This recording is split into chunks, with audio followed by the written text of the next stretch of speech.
বনমালীপুর বিধানসভা কেন্দ্রের বাম কংগ্রেসের জোট প্রার্থী গোপাল রায়ের সমর্থনে বৃহস্পতিবার এক বাইক র্যালি সংগঠিত করা হয়। এদিন Khudiram Basu English medium school মাঠ থেকে শুরু হয় বাইক র্যালি।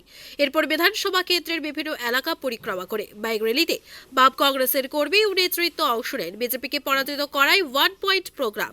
তাই বামপন্থী এবং ধর্মনিরপেক্ষ শক্তি কংগ্রেস একজোট বাইক র্যালি করছে।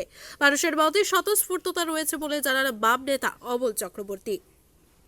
আমাদের রাজ্যে যে জুমলার শাসন, আমাদের রাজ্যে যে আইনের শাসন নেই, সংবিধান কার্যকর নেই, সেই বিজেপি সরকারকে পরাজিত করা 1 পয়েন্ট প্রোগ্রাম। একটাই লক্ষ্য, বিজেপিকে পরাজিত করো।